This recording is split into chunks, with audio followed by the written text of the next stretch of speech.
Today, I want to talk to you about how to not give an F, not give a D, not give an S what other people think. Because, I mean, it's pretty cool, right? When someone can do that.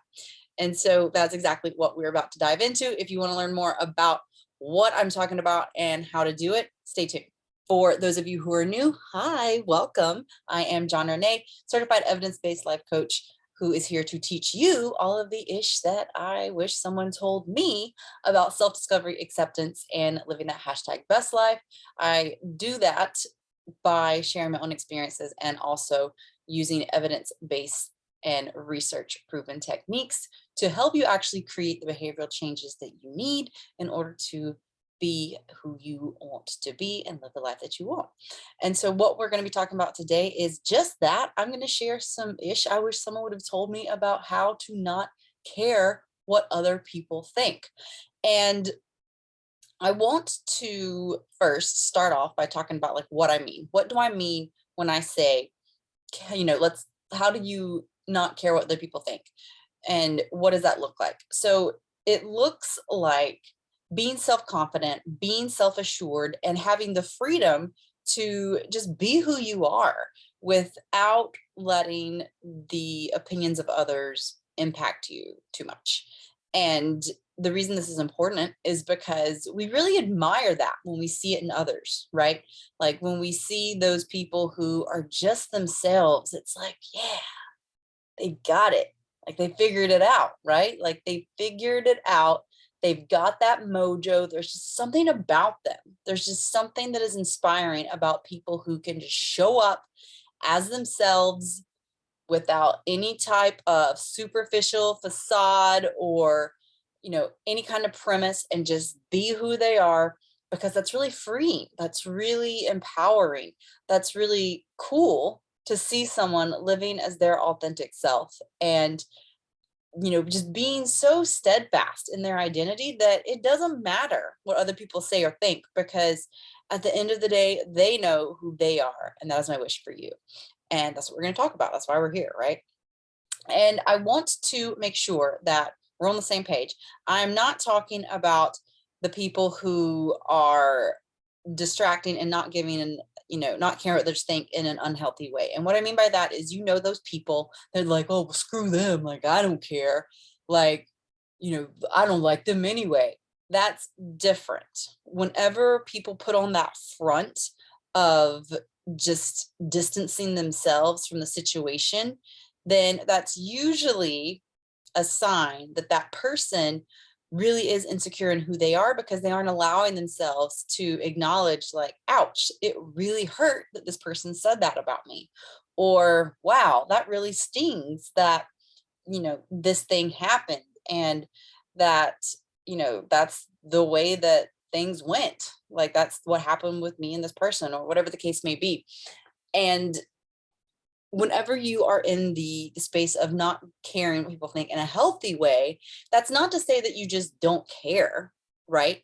Like part of this human experience is experiencing connection with people. And that is, being present to what other people might think, because it's a paradox, right? Like you have to be vulnerable enough to be your authentic self and to possibly get hurt, and to also know that you're going to be resilient enough to bounce back from that.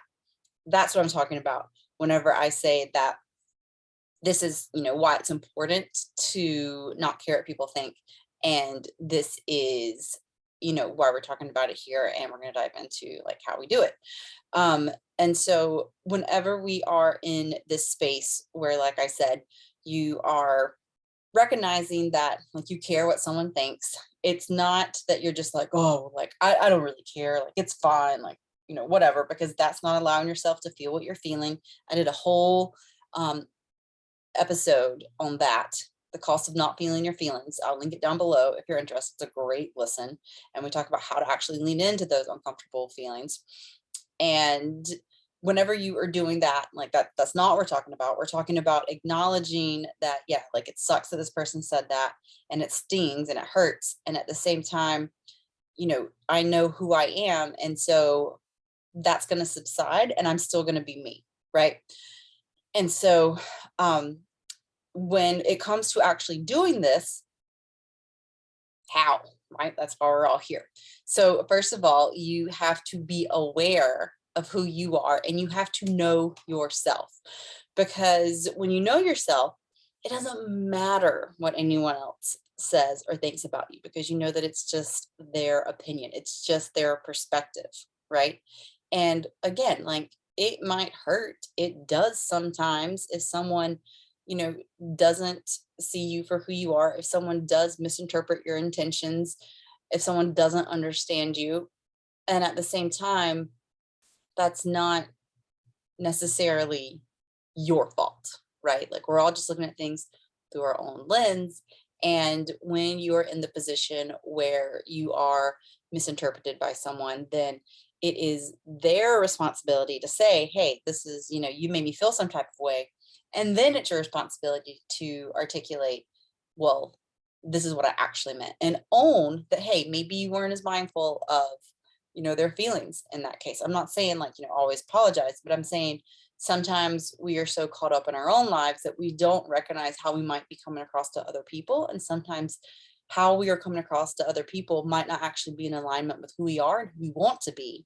And that's not anyone's fault. It's just that, again, we're all out for our own agendas. And oftentimes we can get caught up in that and not be mindful of how that might be being portrayed to others. So first step is, again, being aware, knowing yourself.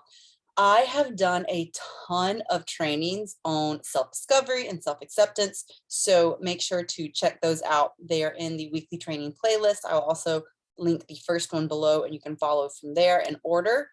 And one of my favorites is an episode that we did for Should I Wish Someone Told Me, on the importance of being alone, where we just talk about brain dumping your feelings and looking at why you feel that way.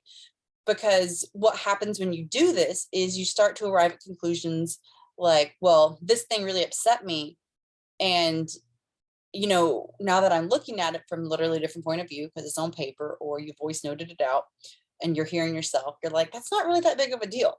And so you are able to start to, you know, you're able to start to weigh your F's. You're able to start to weigh in on, like, when you care and, like, when it feels like something that is a big deal to you versus when it's not. And you're able to start to prioritize, you know, where you're placing your energy, right? Where you're placing your concerns and your cares.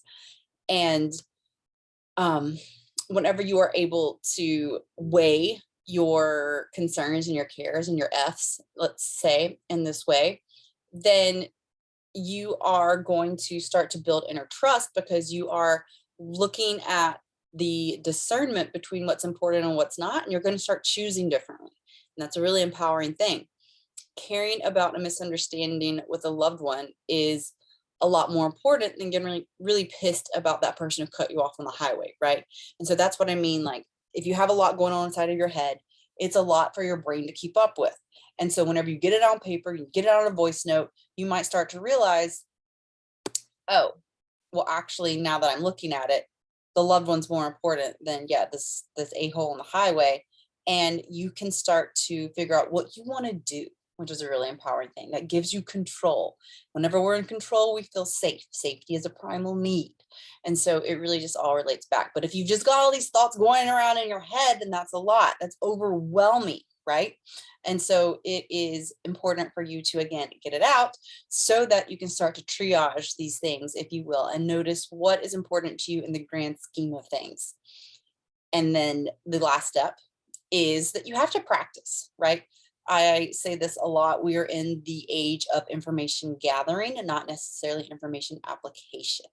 And so with that being said, when you are in the space where you have gotten to know yourself, you have started to weigh your F's and have, you know, the discernment, excuse me, between, like, what's important and what's not, then you have to actually practice moving through the motions of doing that. First of all, like the awareness and the self-discovery and the weighing of the F's, and also then the conversation, right? To take it back to the example I shared about a-hole on the highway versus your loved one, well, the loved one is going to, I would assume, have more weight, right? And so now that you realize that, what are you going to do about it? Are you just going to let that notion float around in your head? Or are you actually going to sit down and have a conversation with the loved one? Hey, this has been going on. You're really important to me, and let's talk about it. Or whatever verbiage will fit the situation and feels true to you. Like, you can't just, you can do whatever you want, but in order to create real change, you have to do something that you've never done before. You have to take action and actually put what you know into practice so that you can learn what works for you, learn what doesn't, and learn how to make it better the next time. So that is what I have for you today. This is pretty quick. And I hope that this serves you. Let me know via a scale of 1 to 10. I love my scales of 1 to 10. So 1 being absolute worst, 10 being absolute best, or 10 being like the absolute most, 1 being like not at all in this case, rather. How much do you care what others think? Not at all would be a 1. 10 would be like you care about everything. And so, yeah, let me know via comment below how much you care what others think right now. Then what I want you to do is think about what I have shared very high level in this video. So get to know yourself and what's important to you, brain dump, and become aware of which F weighs more than the other, and then start to practice those, start to practice what you need to do in order to give attention and energy and support the things, the F's that weigh more, right? And when you do that, I want you to then weigh rate how much rather you feel about what others think once you've done that and put that into practice. Because what I'm assuming will happen is that when you really start to understand what's important to you, you'll stop caring what other people think so much, because you are going to know that, hey, I'm putting attention and energy into what weighs the most for me, what I care the most about. And so the other stuff isn't really that big of a deal. And I like my 1 to 10 scales, and I invite you to use it as well, because that gives you a metric, that gives you something tangible, right? Like, you can look at like, okay, like here's what it is today, and then you can come back and let me know how it goes, and comment later after you've applied some of these practices. So that's what I have for you today. As always, if you have any questions, comments, concerns, let me know in the comments. I'm happy to provide insight and support you as I can there. And I will see you next week. Have an awesome, awesome day. Have an awesome, awesome week.